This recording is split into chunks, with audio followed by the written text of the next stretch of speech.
ప్రియ దేవుని పిల్లలారా, తండ్రి అయినటువంటి దేవుడు మనందరికీ ఒక మంచి అవకాశాన్ని అనుగ్రహించి ఈరోజు దేవుని మాటలు వినడానికి మనందరినీ సజీవులుగా ఆయన సన్నిధిలో కూర్చోబెట్టినటువంటి విధానాన్ని బట్టి ముందుగా తండ్రి అయినటువంటి దేవునికి మనందరి తరపున హృదయపూర్వకమైనటువంటి ధన్యవాదాలు తెలియజేస్తూ ఈరోజు మనం నేర్చుకోబోయేటువంటి పాఠం పేరు వచ్చేసి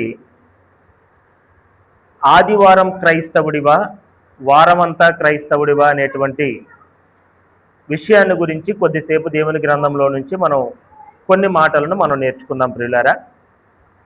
ఆదివారం క్రైస్తవుడివా లేదా వారమంతా క్రైస్తవుడివా అనేటువంటి అంశాన్ని గురించి కొద్ది మాటలను మనం దేవుని గ్రంథంలో నుంచి నేర్చుకుందాం. అసలు క్రైస్తవుడు అనగానే క్రీస్తులోనికి చేరినటువంటి వాడు. మొట్టమొదటిగా అంతియోకయలో ఉన్నటువంటి శిష్యులు క్రైస్తవులు అనబడిరి అని మనకు దేవుని గ్రంథం తెలియజేస్తుంది. ఎవరయ్యా వారు అంటే క్రీస్తుని అంగీకరించి ఈ లోకాన్ని విడిచిపెట్టి ప్రభు అయినటువంటి యేసుక్రీస్తు ప్రభు వారు మన రక్షకుడని ఆయన యొక్క మరణ సమాధి పునరుద్ధానంలోనికి బాప్తిసం పొంది దేవుణ్ణి అంగీకరించినటువంటి బిడ్డలు ఎవరైతే ఉన్నారో వారిని క్రైస్తవులు అన్నారు. అటువంటి క్రైస్తవులు ఈరోజు నిజంగా ఒక రోజుకి పరిమితం అయిపోతున్నారు, లేదంటే ఒక గంటకు మాత్రమే పరిమితం అయిపోతున్నారు.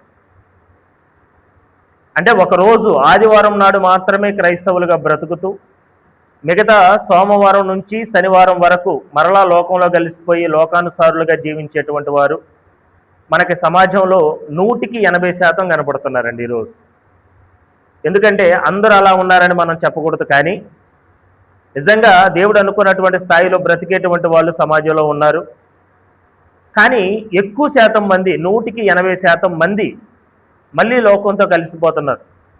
అందుకే ఆదివారపు క్రైస్తవుడివా లేదంటే వారమంతా క్రైస్తవుడివా అనేటువంటి విషయాన్ని గురించి ఈరోజు మనం కొన్ని మాటలను మాట్లాడుకోవలసి వచ్చింది ప్రియులారా. ఒకసారి మనం యాకోబు పత్రిక మనం చూడగలిగితే మొదటి అధ్యాయము 22వ వచనాన్ని మనం ఒకసారి మనం చూడగలిగితే అక్కడ ఒక మంచి మాట ఉంటుందండి. మీరు వినువారు మాత్రమై ఉండి మిమ్మును మీరు మోసపుచ్చుకొనకుండా వాక్య ప్రకారము ప్రవర్తించువారునై యుండుడి అనేటువంటి ఒక హెచ్చరిక ఆనాడు ఉన్నటువంటి సంఘానికి మాత్రమే కాదు, ఈనాడు ఉన్నటువంటి మనకు కూడా ఒక హెచ్చరిక అండి. ఇది దేవుడు తన సేవకుని ద్వారా ఇస్తున్నటువంటి ఒక హెచ్చరిక. ఇది ఏంటది? మీరు వినువారు మాత్రమై ఉండి మిమ్మును మీరు మోసపుచ్చుకొనకుండా. నిజంగా ఇక్కడ మోసము అనేటువంటి ఒక మాట వినపడుతుంది మనకి. ఎవరిని మోసపుచ్చుకోవడం అన్నారు తెలుసా? విన్నాగానే మోసపుచ్చుకున్నట్టే. విన్నటువంటి వారు ఎవరైతే ప్రవర్తించరో విన్నటువంటి దాన్ని బట్టి వాళ్ళు ఎలాంటి వాళ్ళంట, వాళ్ళని వాళ్ళు మోసం చేసుకునేటువంటి వాళ్ళు. నన్ను నేను మోసం చేసుకోవడం అంటే నేను చాలా జాగ్రత్తగా వాక్యం విన్నంత మాత్రాన్ని సరిపోదంటున్నాడు. ఏమంటున్నాడు ఇక్కడ? మీరు వినువారు మాత్రమై ఉండి మిమ్మల్ని మీరు మోసం చేసుకోవద్దు. అలా అని చెప్పి వినొద్దని చెప్పట్లే ఇక్కడ. మీరు వాక్యాన్ని వినొద్దంటలా, విని ఆ కార్యం జరిగించకుండా కనుక మీరు అలానే ఉన్నారనుకోండి, దాని అర్థం ఏంటి? మిమ్మల్ని మీరు మోసం చేసుకున్నట్టే. అంటే మనను మనం మోసం చేసుకోకుండా ఉండాలంటే మనం ఏం చేయాలి అంటే దేవుని వాక్యాన్ని వినాలి. విన్నటువంటి మనము వాక్య ప్రకారంగా మనం ప్రవర్తించాలి. ప్రవర్తన అనేటువంటిది లేకపోతే సంఘం అనేటువంటిది అభివృద్ధి చెందదు. మన ఆత్మీయ జీవితం మనం అభివృద్ధి చెందం. వాక్యం వినటం ముఖ్యం కాదు, విన్నటువంటి వాక్యం ప్రకారం బ్రతకటమే ముఖ్యం. నిజంగా చాలామంది అంటున్నారు, అమ్మ ఈరోజు ఆరాధనకి వెళ్ళావా? వెళ్ళానండి. ఎందుకు వెళ్ళామంటే మనసు ప్రశాంతత కోసం వెళ్ళానండి అంటున్నారు. లేదంటే ఈరోజు నేను ఆరాధనకి వెళ్ళకపోతే నాకు ప్రశాంతంగా ఉండదండి మనసు, లేదా ఏదో పోగొట్టుకున్నట్టు ఉంటుందండి, లేదంటే ఏదో చాలా ఇబ్బందిగా ఉంటుందండి నాకు ఆరాధనకి వెళ్ళకపోతే అని అనేటువంటి వాళ్ళే తప్ప ఎందుకు వెళ్తున్నాం అనేటువంటిది సరైనటువంటి అవగాహన లేకుండా ఈరోజు చాలామంది ఆరాధనకు వస్తున్నారు. మనం ఎందుకు దేవుని మందిరానికి వెళ్తున్నాం? ఎందుకు దేవుడు మనల్ని సమాజముగా కూడుకోమన్నాడు? సమాజముగా కూడుట మానొద్దని మనకు ఎందుకు హెచ్చరిక ఇచ్చాడు అంటే, ఇదిగో ఈ వారకాలం అంతా మనం బ్రతకడానికి కావలసినటువంటి జ్ఞానాన్ని ఇదిగో ఈ ఆదివారం నాడు ఈ 2 గంటల్లో మనం ఇక్కడ నుండి తీసుకొని వెళ్ళాలి. మనం ఇక్కడ ఉన్నటువంటి వాక్యం ఏదైతే ఉందో విన్నటువంటి వాక్యాన్ని బట్టి మిగతా 7 రోజులు మనం 6 రోజులు మనం బ్రతకాలి. అలా బ్రతకాలి అంటే కావలసినటువంటి ధైర్యాన్ని, జ్ఞానాన్ని ఇదిగో దేవుని సన్నిధి నుంచి నువ్వు తీసుకొని వెళ్ళాలి. కానీ మనం ఏం చేస్తున్నాం?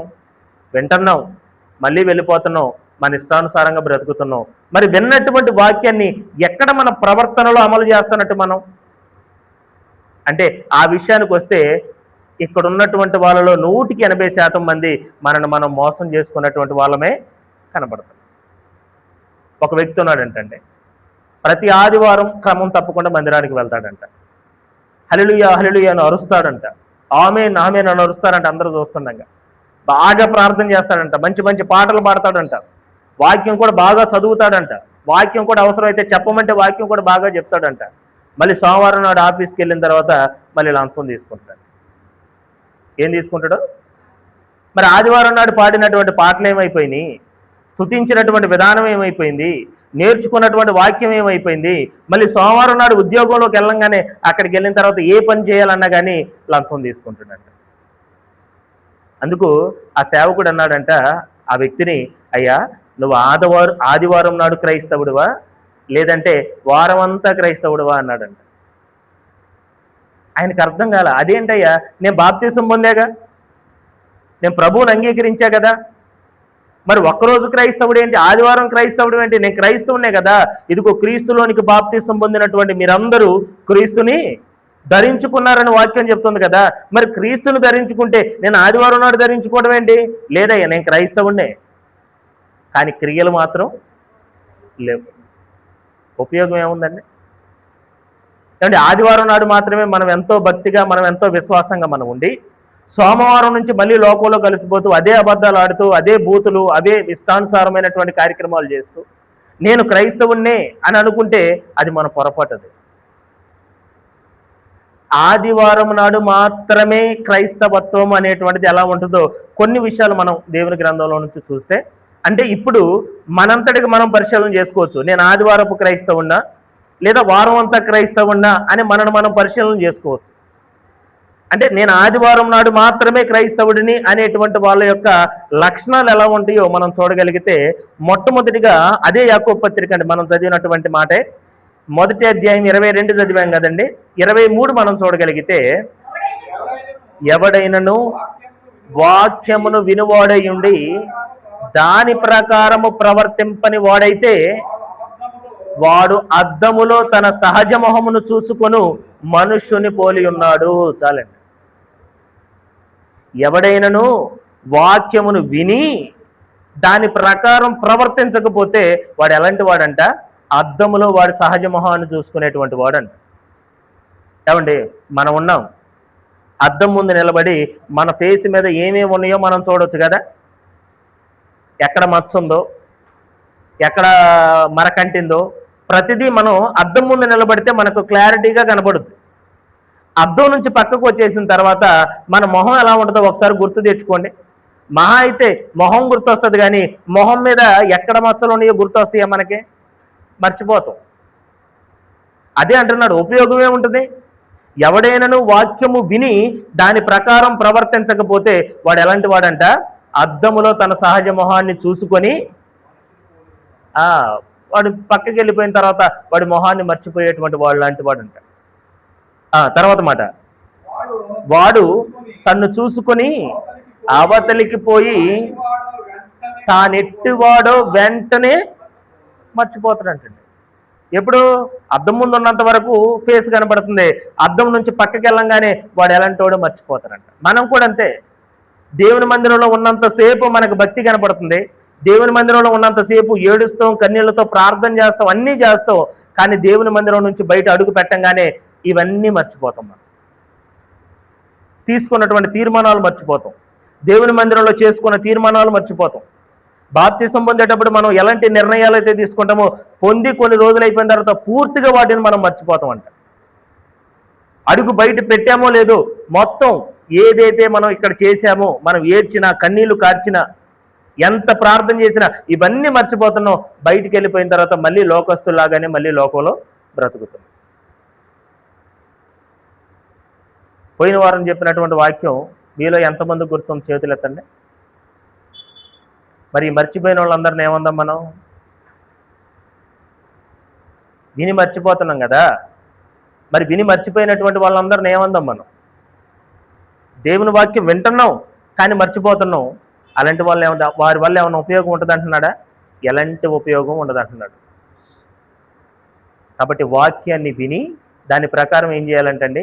ప్రవర్తిస్తేనే దేవుని దృష్టిలో మనం ఆయన బిడ్డలుగా మనం ఉంటాం. కానీ విని మర్చిపోతే, విని ప్రవర్తించకపోతే, ఎవరైతే దేవుని వాక్యాన్ని విని మర్చిపోతున్నారో అలాంటి వాళ్ళని ఏమన్నాడంటే, అద్దములో తన సహజ మొహాన్ని చూసుకొని పక్కకి వెళ్ళిన తర్వాత మర్చిపోయేటువంటి వాళ్ళు అంటాడు. నిజంగా అటువంటి మనస్తత్వం మనకుంటే మనం కూడా ఆదివారపు క్రైస్తవులమే, వారం అంతా క్రైస్తవులం మనం కాదండి. ఇంకొక వచనాన్ని మనం చూసుకోగలిగితే మత్తయి సువార్తలో మత్తయి సువార్త 23వ అధ్యాయము 27వ వచనాన్ని మనం చూడగలిగితే, యేసు ప్రభు వారు ఇక్కడ కొంతమంది వ్యక్తులని, కొద్దిగా నన్ను చెప్పనిస్తారా? ఇక్కడ యేసు ప్రభు వారు కొంతమంది వ్యక్తులని చూపిస్తూ మాట్లాడుతున్నాడండి. ఓకేనా? ఇప్పుడు చదవండి. అయ్యో వేషధారులైన శాస్త్రులారా, పరిసయ్యులారా, మీరు సున్నము కొట్టిన సమాధులను, ఎవరు వాళ్ళు? వేషధారులైనటువంటి శాస్త్రులు, పరిసయ్యులు అంట. వీళ్ళు ఎలా ఉన్నారంటే సున్నం కొట్టినటువంటి సమాధులు. సున్నం కొట్టిన సమాధులు చూడటానికి ఎలా ఉంటాయి? తెల్లగా ఉంటాయండి. లేదంటే మన భాషలో చెప్పుకోవాలంటే, మనం ఇటన్నా వెళ్ళేటప్పుడు రోడ్డు పక్కన శ్మశానాల కాడ కొంతమంది శ్మశానం, శవం, ఆ సమాధి మీద కొద్దిగా కట్టడాలు కడుతున్నారు అప్పుడప్పుడు. నిజంగా కొన్ని ఉంటాయి అంటే పాలరాతితో కడుతున్నారు. ఒక పాలరాతితో చక్కగా కడుతుంటే అరే చూసి ఎంత ఖర్చు పెడుతున్నారు దీనికోసం. చూడటానికి ఏమో చాలా అందంగా కనపడుద్ది, కానీ లోపల ఏముంటుంది? అంతా కుళ్ళిపోయినటువంటివి ఉంటాయి, లోపల ఎముకలు ఉంటాయి, లేదా అంత మాలిన్యమే ఉంటుంది లోపల, చెడిపోయినటువంటివే ఉంటాయి లోపలంతా. కానీ పైకి మాత్రం చాలా అందంగా కనపడుతుంది. అందుకే యేసు ప్రభువు అంటున్నాడు, ఇదిగో వేషధారులైనటువంటి శాస్త్రులారా, పరిసయ్యులారా, మీరు సున్నము కొట్టిన సమాధులను పోలి ఉన్నారు. అవి వెలుపల శృంగారముగా అగ్గుపడును గాని లోపల సచ్చిన వాని ఎముకలతోనూ సమస్త కల్మషముతోనూ నిండి ఉన్నది. అంటే దాని అర్థం ఏంటి? వేషధారణ. మనం ఆదివారం నాడు ఒకలా ఉంటాం, ఆదివారం తర్వాత ఒకలా ఉంటాం. మనం ఆదివారం నాడు మందిరంలో ఉన్నంతసేపు ఒకలా ఉంటాం, మందిరం నుంచి బయటికి వెళ్ళిపోయిన తర్వాత ఒకలా ఉంటాం. అలాంటి వాళ్ళని ఏమంటున్నాడు దేవుడు ఇక్కడ? వేషధారులు అంటున్నాడు. మీరు పైకి చక్కగా కనపడుతున్నారు కానీ మీ హృదయాలు ఎలా ఉన్నాయి? కుళ్ళిపోయి ఉన్నాయి, కుళ్ళిపోయి ఉన్నాయి, కల్మషంతో ఉన్నాయి, చెడిపోయినాయి మీ హృదయాలు. అంటే మన హృదయాలు చెడిపోయినాయి అంటే దేవుని మందిరంలో ఉన్నప్పుడు ఒకలాగా, బయటికి వెళ్ళిన తర్వాత మనం ఒకలా ఉంటున్నాం అంటే దాని అర్థం ఏంటి? మనం కూడా ఆదివారపు క్రైస్తవులమే. నిజంగా అలా కాదు, ఇదిగో నిజంగా నేను క్రైస్తవుని, నేను దేవుని నమ్మిన వాడిని అయితే ఆదివారం నాడు మందిరంలో ఉన్నప్పుడు నీ మనసు ఎలా ఉంటుందో, నీ ఆలోచనలు ఎలా ఉంటాయో, బయటికి వెళ్ళిన తర్వాత కూడా నీ ప్రవర్తన అలానే ఉంటుంది. అలా ఉండకుండా కనుక ఈ 2 గంటలకు మాత్రమే మన పరిమితం అయిపోతే మనందరం వేషధారులు అంటున్నాడు. అటువంటి వేషధారులను దగ్గరకు కూడా రానియడండి ప్రభు. అందుకే శాస్త్రులు, పరిచయాలు, మీరు వేషధారులు అంటున్నాడు. మీరు సున్నం కొట్టిన సమాధులు, పైకేదో అందంగా కనపడుతున్నారు కానీ లోపలంతా కుళ్ళు అంటున్నాడు. మరి నిజంగా అటువంటి స్వభావాలతో కనుక మనం ఉంటే మనం కూడా ఎలా క్రైస్తవం అవుతాం ఒకసారి ఆలోచించండి. ఇది మాత్రమే కాదండి, పోయిన వార కాలంలో ఒక విషయం చెప్పాం. ఒక వారంలో 168 గంటలు ఉంటే మనం దేవుణ్ణి స్తుతించడానికి ఎంత సమయం ఇస్తున్నాం? మనం 2 గంటలు ఇస్తున్నాం. 2 గంటలు మాత్రమే. అంటే దేవునికి ఇచ్చేటువంటి సమయం ఏమో 2 గంటలు. మరి 166 గంటల్లో మనం ఎంత సమయం దేవునికి ఇస్తున్నాం ఒకసారి ఆలోచించండి. ఏం చేయమన్నాడు దేవుడు? వారంలో 2 గంటలు మాత్రం నాకేమండి, మిగతా 166 గంటలు మీ ఇష్టానుసారంగా బ్రతకండి అని చెప్పలా. మీరు కష్టపడండి అన్నాడు, కుటుంబం కొరకు బ్రతకమన్నాడు, అంత మాత్రం చేత నన్ను వదిలేయమన్నాడా? కీర్తన గ్రంథంలో ఏమన్నాడు చూడండి ఒకసారి, 1వ అధ్యాయము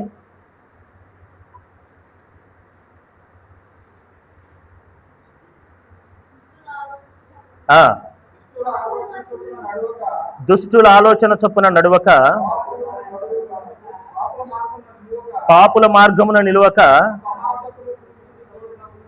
అపహాసకులు కూర్చుండు చోటను కూర్చుండక యెహోవా ధర్మశాస్త్రమునందు ఆనందించచ్చు దివారాత్రులు దానిని ధ్యానించువాడు దాన్ని ఎవడు ధన్యుడు? యెహోవా ధర్మశాస్త్రాన్ని ఏం చేయాలంట? ఎప్పుడు మనం చదువుతూనే ఉండాలి. మరి వారంలో ఎన్ని గంటలు మనం చదువుతున్నాం? ఎన్ని గంటలు బైబిల్ మన చేతిలో ఉంటుందో ఒకసారి ఆలోచించండి. ఆదివారం నాడు 2 గంటలు మాత్రమే మన చేతిలో ఉంటుందా బైబుల్? 100% క్రైస్తవులలో ఆదివారం నాడు మందిరానికి వచ్చేటప్పుడు తప్ప మిగతా వారం రోజుల్లో ఎవరి చేతిలోనికి బైబిల్ వెళ్ళదండి. మనం ఎలా క్రైస్తవులు అవుతాం? ఎలా మనం ఈ జీవితంలో బ్రతకడానికి కావలసినటువంటి జ్ఞానాన్ని పొందుకుంటాం? మనకు వచ్చేటువంటి శ్రమలను ఎదుర్కొనేటువంటి ధైర్యాన్ని దేవుని నుంచి మనం ఎలా పొందుకుంటాం? దేవునితో మాట్లాడకపోతే లేదా దేవుని మాటలు మనం చదవకపోతే మనం ఈ లోకంలో బ్రతకడానికి కావలసినటువంటి ధైర్యం మనకు ఎక్కడి నుంచి వస్తుంది? అందుకే అంటున్నాడు, దివారాత్రములు దానిని ధ్యానించేవాడు ధన్యుడు. ఒక ఆదివారం నాడు మాత్రమే 2 గంటలు వాక్యాన్ని వినేస్తే పరిశుద్ధులుగా మనం ఎదగం. 2 గంటలు మాత్రమే మందిరంలో కూర్చొని దేవుని మాటలు విని బయటికి వెళ్ళిపోయి మళ్ళీ లోకస్తులుగా మనం బ్రతికితే మన వల్ల దేవుని సంఘానికి నష్టమే తప్ప దానివల్ల ఉపయోగం ఉండదు, మనకు కూడా ఉపయోగం ఉండదండి. అందుకే అంటున్నాడు, దివారాత్రములు దానిని ధ్యానించేవాడు ధన్యుడు. నా వాక్యాన్ని మీరు చదవాలి, మీ పిల్లలకు చెప్పాలి. ఎప్పుడు చెప్పినటువంటి మాట ఇది? ద్వితీయోపదేశకాండంలో చెప్పాడు. చూడండి ఒకసారి, ద్వితీయోపదేశకాండము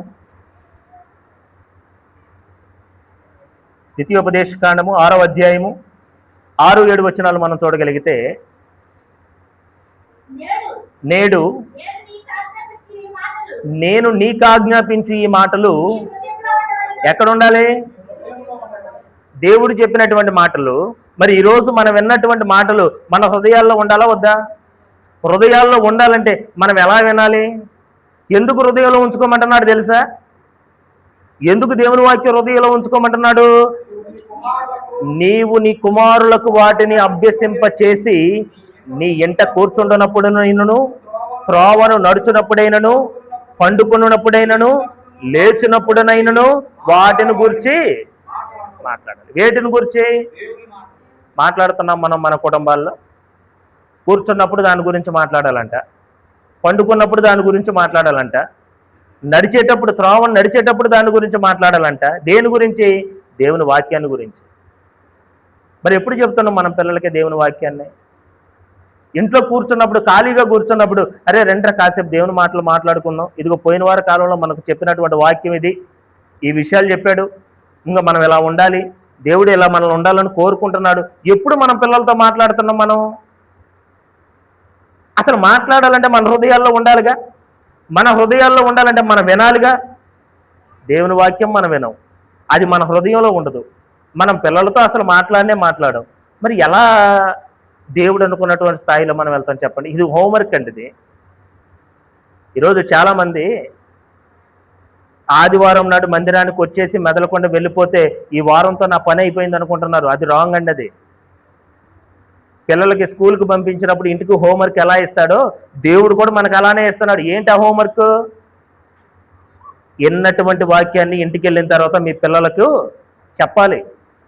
రాత్రి పడుకునేటప్పుడు, ఉదయం లేచినప్పుడు, కూర్చున్నప్పుడు, నడుస్తున్నప్పుడు, ప్రతి పనిలో దేవుని వాక్యాన్ని చెప్పాలంట. ఇది హోంవర్క్. మరి ఎంతమంది చేస్తున్నారు ఇంటికి వెళ్ళిన తర్వాత హోంవర్క్ చెప్పండి మీలో? నాకు తెలిసి నేను బాప్తీసం తీసుకొని 10 సంవత్సరాలు అయిందండి అంటున్నాం కదా. 10 సంవత్సరాలలో ఎన్నిసార్లు మనం హోంవర్క్ చేసాం? ఒక్కసారి కూడా చేయలేం మనం హోంవర్క్. మరి ఎలా మనం పరిశుద్ధులు, ఎలా మనం దేవుని బిడ్డలం అవుతుంది చెప్పండి? మనకు దేవుడు ఏం పని ఇవ్వలేదంటారా? ఇచ్చాడు. ఏం పని ఇచ్చాడు? విన్నటువంటి వాక్యాన్ని నీ హృదయంలో ఉంచుకొని నువ్వు ఇంటికి వెళ్ళిన తర్వాత నీ పిల్లలకు నువ్వు చెప్పాలి. ఏమంటే దేవుని వాక్యాన్ని మన పిల్లలకు చెప్తే ఎవరికి ఉపయోగం చెప్పండి? ముందు కుటుంబంలో ఉన్నటువంటి మీకే ఉపయోగం, అవునా కదా? దేవుని వాక్యాన్ని మీ పిల్లలకి చెబితే మొట్టమొదటి ఉపయోగం మీకే, అది తర్వాత దేవునికి. రేపొద్దున మీకు మంచి పేరు రావాలన్నా, సమాజంలో ఉన్నతమైనటువంటి స్థానంలో పిల్లలు ఉండాలన్నా దానికి ఒకే ఒక కారణం, దేవుని వాక్యాన్ని పిల్లలకు నేర్పాలి ఖచ్చితంగా. అది నేర్పకపోతే చాలా కష్టం అండి. ఈరోజు నేను రాగానే మాకు చర్చిలో ఒక విషయం చెప్పారు. అయ్యారు పిల్లలందరూ అరుచుకున్నారు, తిట్టుకున్నారు అన్నారు. వాళ్ళు మొత్తాన్ని ఎక్కడికి పిలిపించి ఏం చేశాను తెలుసా? ఒకరినొకరు క్షమాపణ చెప్పించి ఒకరినొకరు హక్ చేసుకోమని, మళ్ళీ అసలు గొడవ అంటూ రాకూడదు అసలు మీ మధ్య. ఎందుకని? ఒకళ్ళు ఎక్కువ ఒకళ్ళు తక్కువ ఉండదండి మనకి ఇక్కడ. అందరూ మన పిల్లలే. వాళ్ళకి ఏంటంటే కొన్ని విషయాల్లో తెలిసి తెలియక జస్ట్ ఏదో నోరు బారేసుకుంటుంటారు, అదోటి ఇదోటి అనుకుంటుంటారు. మనకు అది ఉండకూడదు. మనం ఎంతకాలం నుంచి దేవుని సన్నిధిలోకి వస్తున్నాం కదా, దేవుని గురించి మనం తెలుసుకుంటున్నాం కదా. ప్రభువారు మనకి ఏం చెప్పారు? క్షమించాలి. ఎంతవరకు? ప్రాణం పోయేంత వరకు క్షమించమని చెప్పారు. మరి మీరు చిన్న విషయాలకు ఎలా అయిపోతే ఎలా అమ్మ అంటే అందరూ చక్కగా నిలబడి మళ్ళీ అందరూ షేక్ హ్యాండ్ ఇచ్చుకొని క్షమాపణ చెప్పుకొని సారీ అనుకొని హగ్ చేసుకొని వెళ్ళి కూర్చున్నారు. మళ్ళీ మనలో ఉంటుందా క్షమాపణ? వాళ్ళు అరుచుకున్న వెంటనే కలిసిపోతారు. మనం కలిసిపోతామా? మనం కలవం. ఎందుకని? ఆ కాటి మీద పడుకోబెట్టి ఆ 2 బొటల నీళ్ళు దగ్గరకు గట్టి ముక్కుల్లో దూదులు పెట్టేంతవరకు మనం మారం. ఎందుకని? దేవుడు చెప్తూనే ఉన్నాడు, వద్దమ్మా, కోపం వద్దు, పగొద్దు, ద్వేషం వద్దు. అసలు అవన్నీ నా లక్షణాలు కాదంటున్నాడు ఆయన. ఆదివారం నాడు దేవుని మందిరంలో విన్నటువంటి వాక్యం అది మళ్ళీ ఏం చేయాలంట? సోమవారం నుంచి శనివారం వరకు మన జీవితాలలో అది పనిచేయాలి. ఈరోజు ఒక స్టేటస్ పెట్టాను, చూశారండి? చూడలేదా? ఏం పెట్టాను?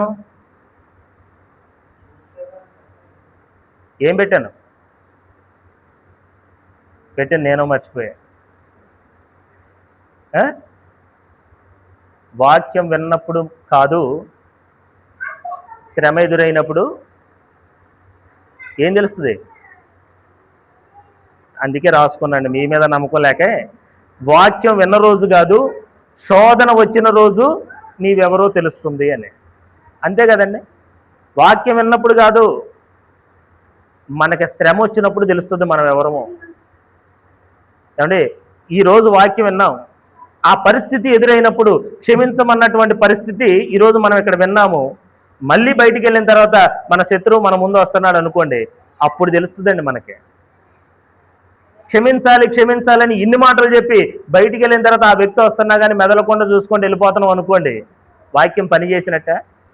పని చేయనట్టు అది. అందుకే అంటున్నాడు, మొట్టమొదటిగా మనం ఏమి నేర్చుకున్నాం?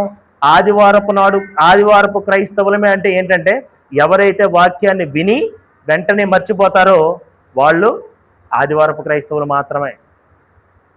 లేదంటే రెండో విషయాన్ని మనం తెలుసుకున్నాం. ఏం తెలుసుకున్నాం? మందిరంలోనేమో పరిశుద్ధులుగా ఉంటాం, బయటికి వెళ్ళిన తర్వాత మళ్ళీ లోకస్తులుగా కలిసిపోతాం. వాళ్ళు కూడా అలాంటి వాళ్ళేనండి. వాళ్ళు క్రైస్తవులుగా పిలవటానికి అర్హులే కాదు అసలు.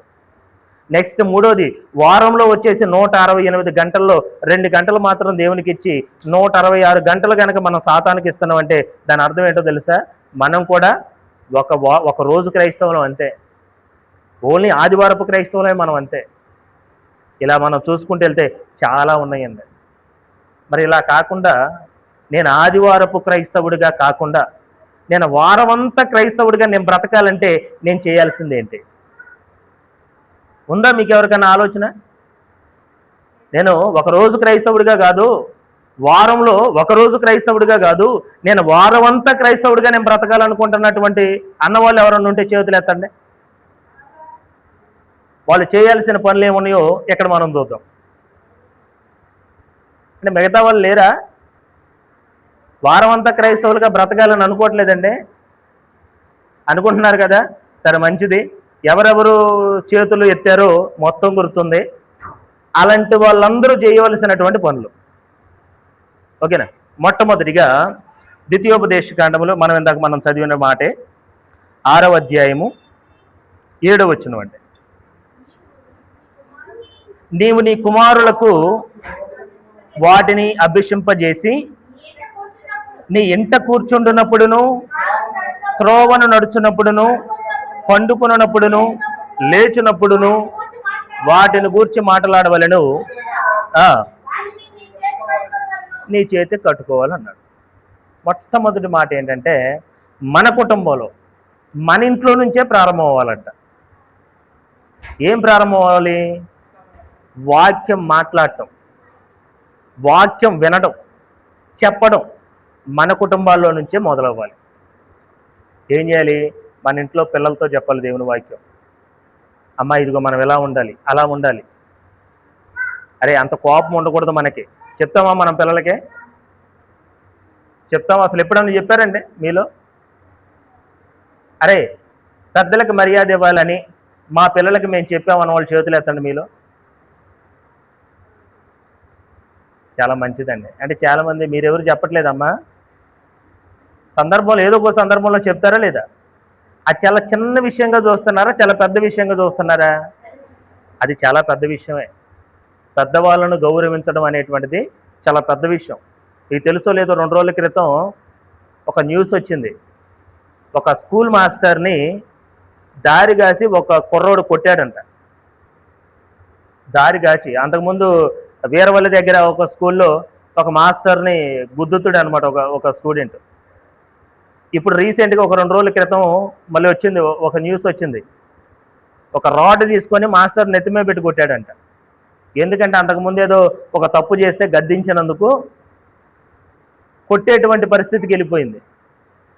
అంటే పెద్దలను గౌరవించడం అనేటువంటి విషయానికి వస్తే నిజంగా మన పిల్లల్ని మనం ఎంతగా వాళ్ళని మోటివేట్ చేయాలంటే మన ఇంట్లో ఉన్నటువంటి తల్లిదండ్రులకి లేదా పెద్దలను గౌరవించేటువంటి పరిస్థితి ముందు ఉండాలి. అసలు ముందు బయట వాళ్ళని గౌరవించాలంటే ముందు వీళ్ళని గౌరవించాలి. పెద్దవాళ్ళని ఒక మాట అన్నప్పుడు కానీ లేదా వాళ్ళు ఇష్టం వచ్చినట్టు మాట్లాడినప్పుడు రే ఏం మాట్లాడుతున్నావు, అలా మాట్లాడకూడదు అని అంటున్నామా మనం అలా అనం. చాలామంది ఏం చేస్తుంది తెలుసా?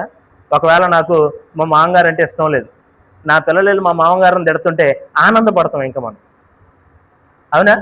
అత్తగారంటే ఇష్టం లేదు, అత్తగారిని తిడుతుంది అనుకో ఇంకా ఆనందపడతాం మనం. నా భర్త అంటే ఇష్టం లేదు, నా కొడుకు ఇప్పుడు భర్తను తిడుతుంటే అనుకో, ఇలా నాన్నను తిడుతుంటే అనుకో అని ఇంకా మనం ఎంకరేజ్ చేస్తున్నాం. ఇప్పుడు వీడు తిట్టి కొంతకాలానికి తిరిగి మన మీదకే వస్తుంది. మళ్ళీ అది మనని తిట్టే పరిస్థితి వస్తుంది, మనను కొట్టే పరిస్థితి వస్తుంది. అప్పుడు ఏడుస్తాం మనం. ఎప్పుడైనా పిల్లలకి ఆ విషయాల్లో మనం సపోర్ట్ చేయకూడదు. పెద్దలను గౌరవించేటువంటి విషయంలో యేసుక్రీస్తు ప్రభువారు ఎలా పెరిగాడంట? మనుషుల దయందును దేవుని దయందును. నా పిల్లలకి దేవుని భయం ఉంటే చాలే, మనుషుల దయ ఉందని అనుకోకూడదు మనం ఎప్పుడు. పిల్లలకి ఎప్పుడు కూడా మనుషుల దయ కూడా ఉండాలి. మనుషుల దయ పిల్లలకు ఉండాలంటే వాళ్ళని ఎలా పెంచాలి మనం? ఆ పెంచే విషయంలో ఎంత కేర్ తీసుకోవాలి మనం? ఇవన్నీ జరగాలంటే ఎక్కడ జరగాలంటే మన కుటుంబంలోనే జరగాలి.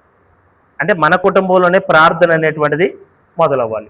రోజులో కొంత సమయాన్ని మనం దేవుని కొరకు కేటాయించుకోవాలి. మరి ఎంతమంది కేటాయిద్దాం అనుకుంటున్నారు? మొట్టమొదటిగా మంచిదండి, ధైర్యంగా చేయెత్తారు. మొట్టమొదటిగా మనం కూడా వారమంతా క్రైస్తవులుగా ఉండాలంటే మన కుటుంబాల్లో ప్రార్థన అనేటువంటిది ప్రారంభం అవ్వాలి. పిల్లలకి దేవుని వాక్యం అనేటువంటిది మనం నేర్పాలి. రెండో విషయాన్ని మనం చూడగలిగితే కొలస్సీలకు రాసిన పత్రిక 3వ అధ్యాయము 23వ వచనం అండి. కొలస్సీలకు రాసిన పత్రిక 3వ అధ్యాయము 23వ వచనం. ప్రభు వలన స్వాస్థ్యమును ప్రతిఫలముగా పొందుదమని ఎరిగి, మనకు ప్రతిఫలం ఎక్కడి నుంచి వస్తుందంటే ప్రభువు వలన వస్తాయి, మనుషుల నుంచి కాదు. మనం ఏం చేసినా మనకు స్వాస్థ్యము, మనకు ప్రతిఫలం ఎక్కడి నుంచి వస్తుందంటే నాకు దేవుడే ఇస్తాడు అని మనం నమ్మాలి. అలా నమ్మి మనం ఏం చేయాలంట? మీరేమి చేసినను అది మనుషుల నిమిత్తము కాక ప్రభు నిమిత్తమని ఎరిగి మనస్ఫూర్తిగా ఎలా చేయాలంట? మనం ఏ పని చేసినా నేను మనుషుల కోసం చేయట్లేదు, నేను ప్రభు కొరకు చేస్తాను. అంటే మనం చేసేటువంటి పనిలో ఎవరు కనపడాలంట? దేవుడు కనపడాలంట. నిజంగా కనపడుతున్నాడా మనం చేసేటువంటి పనిలో? చేసేటువంటి పనిలో దేవుడు ఎలా కనపడతారండి? ఒకసారి ఆలోచించండి. మనం చేసేటువంటి పనిలో దేవుడు ఎలా కనపడతారు? మన ఉద్యోగం చేసే దగ్గర మనం దేవుడి గురించి చెప్పాల్సినటువంటి అవసరం లేదండి, దేవుడు కనపడాలంట. మా దగ్గర ఒక మాస్టర్ ఉన్నాడండి.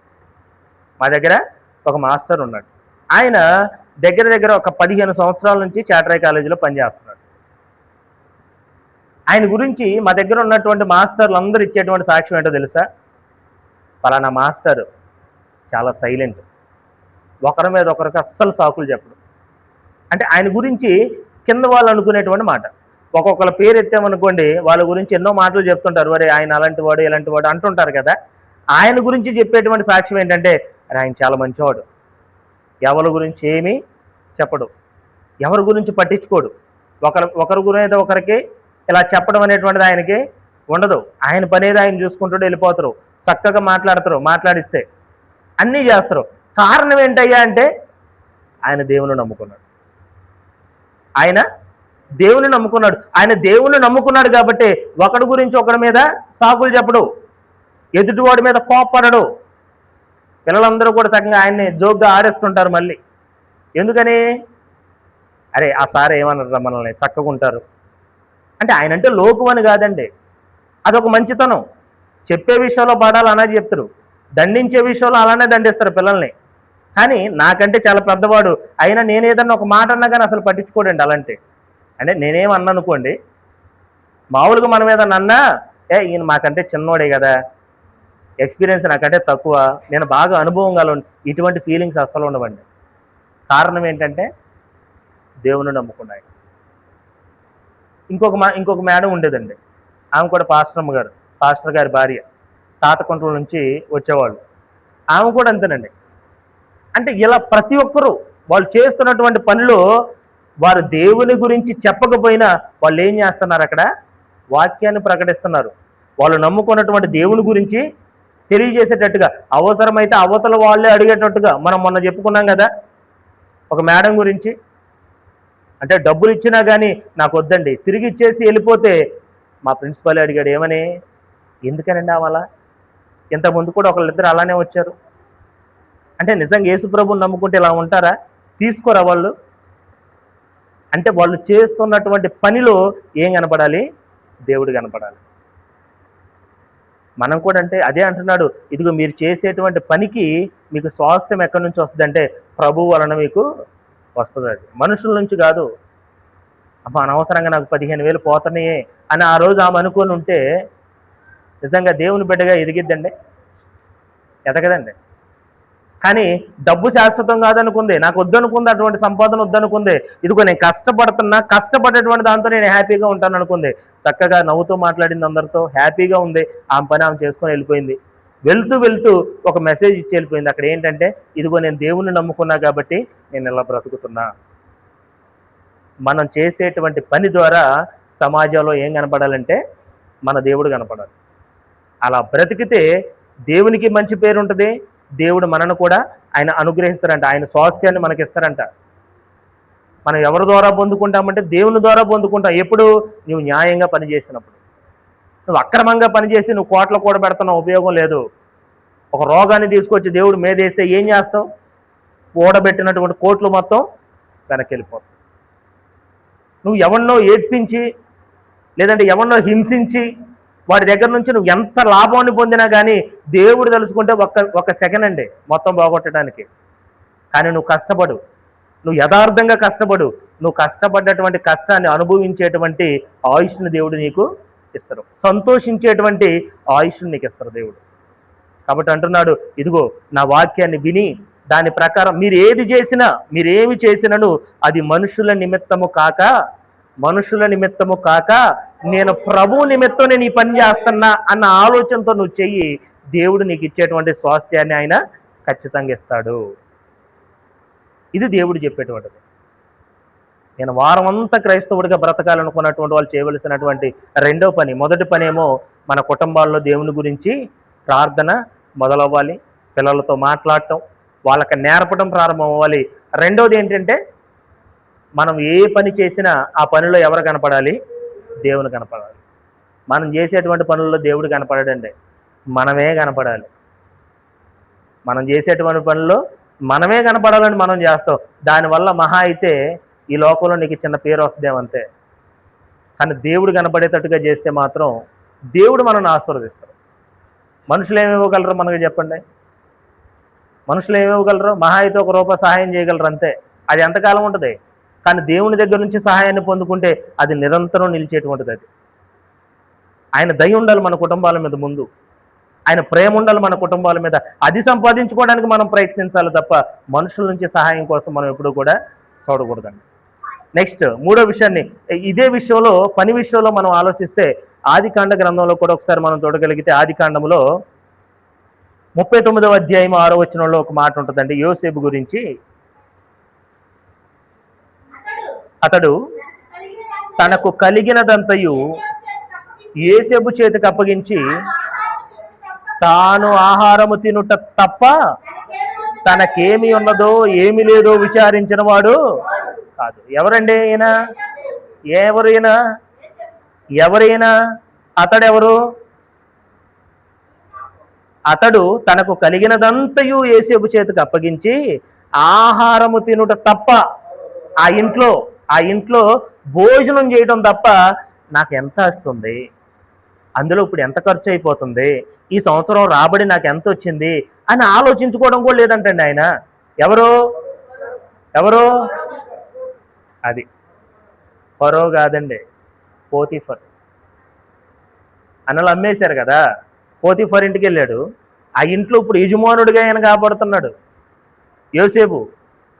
ఆ కింద వచనాల్లో చూస్తే ఈయన రూపవంతుడు, సౌందర్యవంతుడు అని ఉంది కదా, అక్కడ సుందరుడని ఉంది కదా. దాని కింద వచనంలో చూస్తే పోతీఫర్ భార్య ఎవరిని ఆశించింది? ఇప్పుడు యోసేపుని ఆశించింది. ఆ కుటుంబంలో ఉన్నతమైనటువంటి స్థానంలో ఉన్నాడు ఆయన. దానికి కారణం ఏంటి? ఈయన చేసేటువంటి పనిలో, ప్రతి పనిలో ఎవరు కనబడుతున్నారు? దేవుడే కనబడుతున్నాడు. అసలు ఆ ఇంటికి అమ్మబడ్డటువంటి వ్యక్తి ఆ ఇంట్లో ఒక యజమానుడి స్థానంలో ఉండటం ఏంటంటే అసలు నిజంగా. ఆ పోతీఫర్ బాగా ధనవంతుడు. ఎంత ధనవంతుడైనా ప్రతి దాని మీద ఈయనకు అవకాశం ఇచ్చేసాడు ఆయన. నీ ఇష్టమయ్యా, ఈ ఇంట్లో నువ్వేం చేస్తావో, నువ్వు ఏ పని చేస్తావో, ఎవరికి ఎంత ఇస్తావో మొత్తం నీ ఇష్టం, లెక్క అడగడం కూడా లేదంటండి. అంటే అంత నమ్మకాన్ని సొంతం చేసుకున్నాడంటే యోసేపు. దానికి కారణం ఏంటో తెలుసా? దేవుని వాక్యం ఆయన హృదయంలో ఉండటం, దాని ప్రకారంగా ఆయన బ్రతకడం. నిజంగా అటువంటి నమ్మకాలు మనం ఎంతమంది సొంతం చేసుకుంటాం చెప్పండి. అప్పుడప్పుడు అంటుంటాం కదా, మన దగ్గర పవన్ ఉండు, తెలుసు కదా, బర్రోల అబ్బాయి పవన్. మనవని చాలామంది అంటుంటారు, ఏమంటారు తెలుసా? అది చాలా పర్ఫెక్ట్ అంటారు. ఎందుకని? వాడిని అక్కడ పెట్టి పక్కన ఒక 50 రూపాయల కాగితం పెట్టేసి నువ్వు మెదలకుండా ఎటైనా పో, నువ్వు 50 కాదు, నువ్వు 500 రూపాయల కాగితం పెట్టినా తీయడండి. అసలు అది అంత పర్ఫెక్ట్గా ఉంటాడు మనిషి. మనం ఏమంటాం? వాడిని చూసి ఆట పట్టేస్తుంటాం మనం. ఒక రకంగా మనకంటే వాడు 1000 రెట్లు బెటర్గా ఉండు. ఇప్పుడు దేవుని దృష్టిలో మనం చూస్తే మనకంటే 1000 రెట్లు బెటర్గా ఉండు. అసలు ఏం లేదండి, ఎవరు ఏ పని చెప్పినా చేస్తారండి. నిజంగా కాదు అనడం, లేదు అనడం. పాపం అన్ని పనులు చేస్తారు కాబట్టి తిట్లు తింటండి. ఇప్పుడు కారణం ఏంటంటే మనం చేయగలమా చెప్పండి? మీ ఇంట్లో మగవాళ్ళు ఎవరూ లేరు, ఎవరన్నా పిల్లల్ని పిలిపించారు, కొద్ది మంచిలు పట్టురారాను, కొద్ది కొట్టు దగ్గరికి వెళ్ళిరారాను, అన్నీ బాగుంటే మనం దేవుడి మాట వినమండి. అప్పుడు నిజంగా దేవుడు ఒక మనిషి ఎలా ఉండాలని కోరుకుంటున్నాడో మనం చూస్తే ఇదిగో ఒక యోసేపుని చూపిస్తున్నాడు, ఎంత నమ్మకంగా పనిచేస్తున్నాడో. ఈయన మాత్రమే కాదండి, దానియేలు గారు కూడా ఉన్నారు. 1వ అధ్యాయం 8వ వచనంలో ఉంటుంది చూడండి. దానియేలు గ్రంథము 1వ అధ్యాయము 8వ వచనంలో, రాజు భుజించు భోజనమును పానము చేయు ద్రాక్షారసమును పుచ్చుకొని తన్ను అపవిత్రపరచుకొనకూడదని దానియేలు ఉద్దేశించి తాను అపవిత్రుడు కాకుండానట్లు వాటిని పుచ్చుకొనకుండా సెలవిమ్మని నపుంసకులకు అధిపతికి వేడుకొనగానుంది. దానియేలు గారు ఏం వేడుకుంటున్నాడు? అయ్యా, నేను అపవిత్రపరచకూడదు, నేను పవిత్రుడిగా బ్రతకాలి. ఎందుకు నేను పవిత్రుడిగా బ్రతకాలి? నా దేవుడు పవిత్రుడు, నా దేవుడు యథార్థవంతుడు, నా దేవుడు న్యాయవంతుడు. అటువంటి దేవుని బిడ్డనైనటువంటి నేను కూడా అలానే బ్రతకాలి. ఇదిగో ఈ ద్రాక్షరసాన్ని తీసుకొని, ఈ భోజనాన్ని తీసుకొని నేను అపవిత్రుడిగా ఎంచబడకూడదు. అటువంటి వాటికి నేను ముందుకు రాను.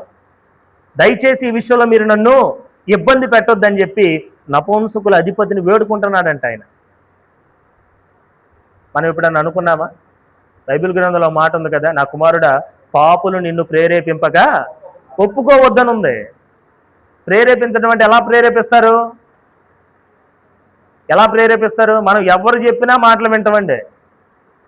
నిజంగా ఎదుటి వ్యక్తి ఇచ్చేటువంటి సలహాలు మనల్ని నిలబెట్టడానికో, మనల్ని సరి చేయడానికి ఇస్తున్నారా, లేదా మనల్ని నాశనం చేయడానికి ఇస్తున్నారా అన్నటువంటి ఆలోచన మనకు ఉండదు. ఎవడు చెప్పినా మనం వింటాం. ఒక వ్యక్తి అంటే నాకు ఇష్టం లేదనుకోండి, ఆ వ్యక్తి మీద పక్కన వాళ్ళు వచ్చి ఎన్ని సాకులు చెప్పినా మనం నమ్మేస్తాం. ఎందుకు కారణం ఏంటి? మనల్ని విడగొట్టడమే వాడు టార్గెట్గా పెట్టుకున్నాడు.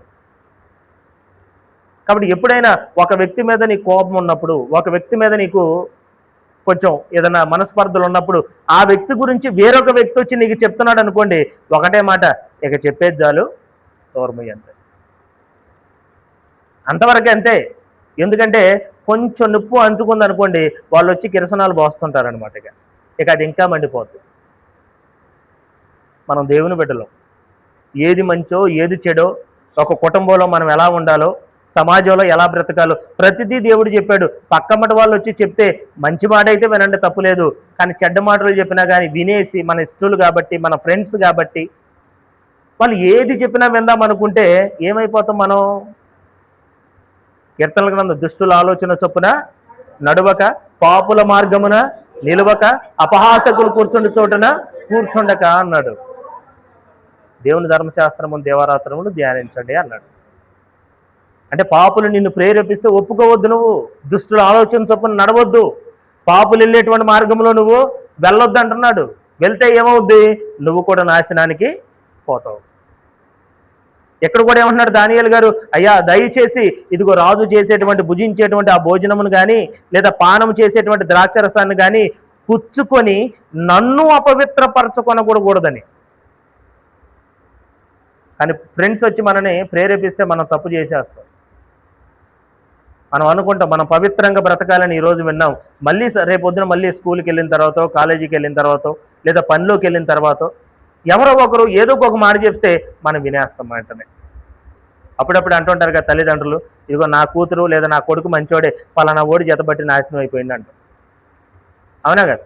ఇదే మాట అంటాం మనం. మన ఇంట్లో మన పిల్లలు తప్పు చేసినా మనం ఏమంటామంటే, నా పిల్లలు అయితే మంచోళ్ళే, కానీ పలానా వాళ్ళు జతపట్టడం వల్ల వీళ్ళు నాశనం అయిపోయారు అంటాం మనం. కానీ నువ్వే కనుక నీ బిడ్డలకు నేర్పుంటే, అమ్మ ఇదిగో నీకు ఇలా సలహాలు ఇచ్చేటువంటి వాళ్ళు ఉంటే నువ్వు ఆ విషయాల్లో నువ్వు అడుగు పెట్టద్దు, తప్పు అని నువ్వే ముందుగా నేర్పుకుంటే నీ బిడ్డలకి అటువంటి ఇబ్బందులు వస్తాయా? మళ్ళీ మనకి రావండి. కాబట్టి సమాజం చెడిపోయింది అని మీరు అంటారు, మంచిదే. అదే సమాజంలో మనం కూడా ఉన్నాం. అసలు మనం ఎలా ఉంటున్నాం? వాళ్ళు చెడ్డవాళ్ళే, నేను కాదన్ను. కాకపోతే మనం ఏమి నేర్పుకుంటున్నాం మన పిల్లలకి? మరి సమాజంలో చెడ్డవాళ్ళు ఉంటారమ్మా, మంచి వాళ్ళు ఉంటారు, మంచి వాళ్ళు ఎలా మాట్లాడతారు, చెడ్డవాళ్ళు ఎలా మాట్లాడతారు అని మన కొడుక్కి కుమార్తెకు మనం ఇంట్లో కూర్చోబెట్టుకుని మనం చెప్పుకుంటున్నామా? చెప్పం మనం. అందుకే అంటున్నాడు, మనం చేసేటువంటి ప్రతి పనిలో కూడా ఏముండాలంట? మన ప్రభువు కనపడాలి. అలా కనబడితే మనం వారమంతా క్రైస్తవులుగా బ్రతికినట్టే. నెక్స్ట్ మూడో విషయాన్ని మనం చూస్తే లోకాసువార్త 4వ అధ్యాయము 13వ వచనం. లోకాసువార్త 4వ అధ్యాయము 13వ వచనం.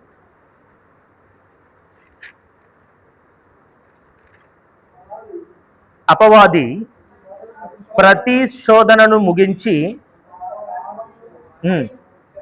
కొంతకాలము ఆయనను, ఎవరిని?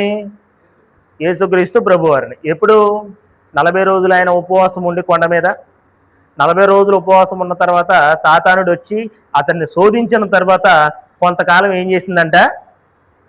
ఆయనను విడిచిపెట్టి వెళ్ళిపోయింది. కొంతకాలమే శోధిస్తారు, మళ్ళీ తర్వాత విడిచిపెట్టి వెళ్ళిపోతాం. మనం కూడా అంతేనండి. ఆదివారం నాడు దేవుని మందిరానికి వచ్చిన తర్వాత మనం కూడా దేవుని వాక్యం వింటున్నాం.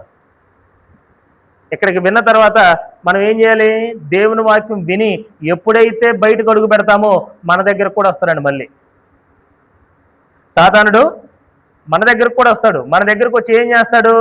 ఇప్పటి వరకు నువ్వు దేవుని మందిరంలో క్షమించాలి అన్న వాక్యం విన్నాం అనుకోండి, చెప్పాం కదా ఇంతకుముందు, క్షమించాలి అన్న వాక్యం విన్నాం.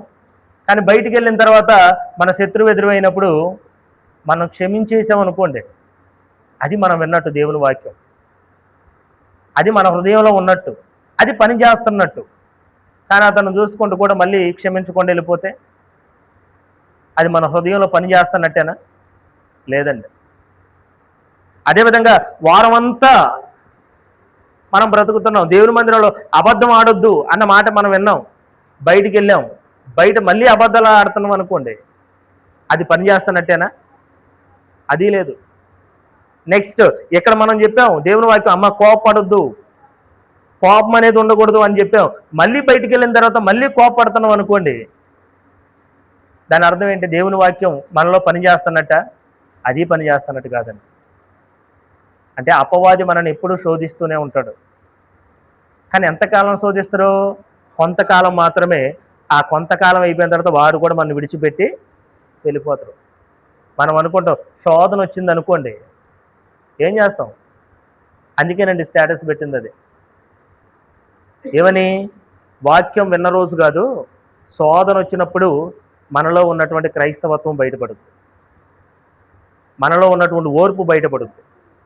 అప్పుడు మనమా దేవుని బిడ్డమా కాదనేటువంటి ఒక పరీక్ష అది మనకి. దాన్ని మనం ఎదుర్కొనేటట్టు ఉండాలి. మనం విపరీతమైన కోపం వచ్చింది, కోపపడకూడదని దేవుని వాక్యం చెప్తుంది. కాబట్టి మనం ఏం చేయాలి? కోపాన్ని తగ్గించుకొని వెంటనే ఎదుటి వ్యక్తిని మాట అనకుండా మనం ఉంటే అప్పుడు మనం దేవుని వాక్యంలో బలపడుతున్నట్టు. నోటుకు వచ్చిందల్లా మాట్లాడేసి, నోటుకు వచ్చి నీ మొత్తం అనేసి మళ్ళీ ఆదివారం నాడు వచ్చి మళ్ళీ అక్కడ కూర్చుంటే ఉపయోగం ఏముంటుంది చెప్పండి? కాబట్టి ఈ 3 విషయాలు ఎవరి కుటుంబాల్లోనైతే జరుగుతాయో, ఒకటి శోధనలో నిలబడాలి, ఇప్పుడు మనం మాట్లాడుకుంది. రెండోది మనం చేస్తున్నటువంటి పనిలో దేవుడు కనపడాలి. మొదటిగా మనం మాట్లాడుకుంది మన ఇంట్లోనే ప్రారంభం అవ్వాలి. దేవుని వాక్యం అనేటువంటిది చదవటం, మాట్లాడటం, నేర్పడం అనేటువంటిది మన ఇంట్లో ప్రారంభం అవ్వాలి. ఈ 3 విషయాలు ఎవరైతే చేస్తారో వాళ్ళు ఎలా ఉంటారంట? వారం అంతా క్రైస్తవులుగా ఉంటారు. ఒక ఆదివారం నాడు మాత్రమే క్రైస్తవులుగా ఉంటారు వాళ్ళు. కాబట్టి మరి ఎవరు ఈ 3 విషయాలు ఈ రోజు నుంచి నేను ప్రారంభిస్తాను అని అనుకున్న వాళ్ళు ఎవరైనా ఉన్నారా? అమృత ఒక్కటే చేయెత్తిందండి, ఒక్కళ్ళు కూడా చేయత్తట్లా. అది కూడా పైకి ఎత్తితే ఎవరైనా చూస్తారని చెప్పి కొద్దిగా చెయ్యట్టు పెట్టి ఇలా అని అటు దింపేసింది అంతే. మరి ఇందాక చెయ్యెత్తిన ప్రతి ఒక్కళ్ళ పరిస్థితి ఏంటి? నువ్వు ఎక్కడైనా జావు, నువ్వు మమ్మల్ని ఏదో రెచ్చగొట్టి ఒప్పిద్దామని చూస్తున్నావు, కానీ మేమంత సామాన్యంగా రెచ్చిపోము, అసలు నీకు మాట కూడా మేమేమో. అవునా? అంటే క్లాసులో కనుక పాఠం చెప్పినప్పుడు అరే రేపు ఈ హోంవర్క్ చేసిరంటే మేం చెయ్యం అంటే ఆ మాస్టర్ ఏం చేస్తారు చెప్పండి? పిల్లల్ని ఏం చేయడాక అసలేమి ఏదో కూడా చేస్తారక్క, ఎట్ట అనకూడదు, ఎట్టెట్ట అనాలి, ఏదో ఒకటి చేస్తారు. హోంవర్క్ చేయకుండా వెళ్ళారు అనుకోండి, ఏం చేస్తారు? కొట్టడము, ఏదో ఒక పనిష్మెంట్ ఇస్తారు. మన దగ్గర ఎట్టుందంటే మా స్టూడెంట్స్ డైరెక్ట్గా చెప్తారు మేం చేయం, అవసరమైతే మా నోట్సులు కూడా నీకే ఇస్తాం, నువ్వు చేసుకురా. కాబట్టి దేవుని వాక్యానికి మన మనసు వెంటనే కరగాలి. అలా లేకపోతే మనం ఎంత వాక్యం విన్నా దానివల్ల ఉపయోగం లేదండి. ఆదిమ సంఘంలో ఉన్నటువంటి క్రైస్తవులు ఎలా ఉన్నారో ఒక మాట మనం చూసుకొని ముగిచ్చేద్దాం. అపోస్తుల కార్యములు 2వ అధ్యాయము 46-47 వచనాలు మనం చూడగలిగితే, మరియు వారేక మనస్కులై ప్రతిదినము దేవాలయములో తప్పక కూడుకొనుసు. అంటే వీళ్ళకేం పనులు లేవండి, వీళ్ళకేం పనులు లేవా? ప్రతి దినము దేవాలయంలో కూడుకుంటున్నారంట వీళ్ళు వచ్చి. కారణం ఏంటి? మన వారంలో 2 రోజులంటేనే కనీ కష్టంగా ఉంటుంది మనకి. కానీ వీళ్ళు ఓన్లీ ఆదివారం నాడు మాత్రమే కాదంట, సోమవారం నుంచి శనివారం వరకు ప్రతిదినము దేవాలయంలో కూడుకొనుతూ ఇంటింటా రొట్టె విరుచుచు దేవుని స్తుతించుచు ప్రజలందరి వలన దయ పొందిన వారై ఆనందముతోనూ నిష్కపటమైన హృదయముతోనూ ఆహారము పుచ్చుకొనుచుండిరి. మరియు ప్రభు రక్షణ పొందుతున్న వారిని అనుదినము వారితో చేర్చుచుండెను అన్నాడు. ఎవరంటే వీళ్ళు? ఆదిమ క్రైస్తవులు, ఆదిమ సంఘం. దేవుని మీద ఎంత ఆసక్తి ఉందో వాళ్ళకు చూడండి. ప్రతి దినము కూర్చుంటున్నారంట దేవాలయంలో దేవుని వాక్యాన్ని వినడానికి. వాళ్ళందరూ ఏక మనస్కులై ఒకే మనస్సు మీద ఉంటూ ఒకే ఆలోచనతో ఉంటూ మనలాగా డిఫరెంట్ ఆలోచనలు లేవు. ఒకళ్ళు చేస్తా ఒకళ్ళు చేయను ఎటువంటి ఆలోచన లేదు వాళ్ళందరికీ. వాళ్ళందరూ ఎయిమ్ ఒకటే. ఏంటది? ఇదిగో నజరేయుడు అనేటువంటి యేసు మన కోసం చనిపోయాడు. మేము నమ్ముతున్నాం ఆయన్ని. ఆయన నిజంగా దేవుని కుమారుడు. మనల్ని కాపాడగలిగినటువంటి శక్తి ఆయనకు మాత్రమే ఉందని వాళ్ళు నమ్మి వాళ్ళందరూ ఒకే మనసు మీలోకి వచ్చేసి దేవుణ్ణి ఆరాధిస్తూ ఉన్నారంట. అందుకే కదా యాకోబు పత్రికలో ఉన్నాడు కదా, మీరు వినువారు మాత్రమై ఉండి మిమ్మల్ని మీరు మోసం చేసుకోండి. విన్నారా వాక్యం? విన్నారా? మరి దాని ప్రకారంగా ప్రవర్తిస్తాను అన్నవాళ్ళు కనబట్ల. అలాంటి వాళ్ళు ఏమన్నారు? మోసపుచ్చుకోవటం అన్నాడు. మనల్ని మనమే మోసం చేసుకుంటాం. మరి ఈ మోసం అనేది ఎప్పుడు తెలుస్తుందండి? మనల్ని మనం మోసం చేసుకున్నామన్న విషయం మనకి ఎప్పుడు తెలుస్తుంది? నష్టపోయిన తర్వాత తెలుస్తుంది. మనకి ఖచ్చితంగా తెలుస్తుంది అప్పుడు. కాబట్టి దేవుడు ఏంటంటే దేవుని గ్రంథం ద్వారా మనల్ని హెచ్చరిస్తున్నాడు. అమ్మ, మనం వెళ్ళేటువంటి మార్గాలు సరైనటువు కావు. దయచేసి మార్చుకొని దేవునిలోకి రావాలి. మనం ఉండేటువంటి విధానం ఇది, దేవునిలో ఇలా ఉండాలి అని దేవుడు మనల్ని హెచ్చరించినప్పుడు అది సేవకుడిగా నేనైనా, విశ్వాసులుగా మీరైనా, ఎవరైనా దానికి ఒప్పుకోవాల్సిందేనండి. నాకు నచ్చట్లేదు కాబట్టి నేను దీన్ని వదిలేస్తానంటే నష్టపోయేది నేనే లేదా మీరు. కాబట్టి అలా ఉండకుండా మనందరం కూడా దేవుని పిల్లలుగా మనం ఎదగాలని, దేవుని సంఘం అభివృద్ధి చెందాలి అంటే దేవుడు చెప్పినట్లుగా వారమంతా మనం క్రైస్తవులుగా బ్రతకాలి. ఒక్కరోజు మాత్రమే కాదు. మనం చేసేటువంటి పనిలో దేవుడు కనపడాలి. శ్రమ వచ్చినప్పుడు కూడా అందులో మనం తట్టుకొని నిలబడగలగాలి. రెండోది, మన కుటుంబాలలో కూడా ప్రార్థన అనేటువంటిది ప్రారంభం అవ్వాలి. అలా కాకుండా విని విడిచిపెట్టేస్తే దానివల్ల ఉపయోగం ఉండదు. కాబట్టి ఈ యొక్క విషయాలను ప్రతి ఒక్కరూ గుర్తుంచుకొని వాక్యానుసారంగా మనందరం బ్రతకడానికి అది కొంచెం కష్టమైనప్పటికీ కూడా మన మనసులు సిద్ధపరచుకొని ముందుకెళ్లాలని మీ అందరికీ తెలియజేస్తూ నా మాటలు ముగిస్తూ ఉన్నాను. మీ అందరికీ నా వందనాలండి. అదేవిధంగా ప్రభు బల కార్యక్రమంలోనికి మనం పాలు పొందుదాం. మన మధ్యలో ఉన్నటువంటి సహోదరులు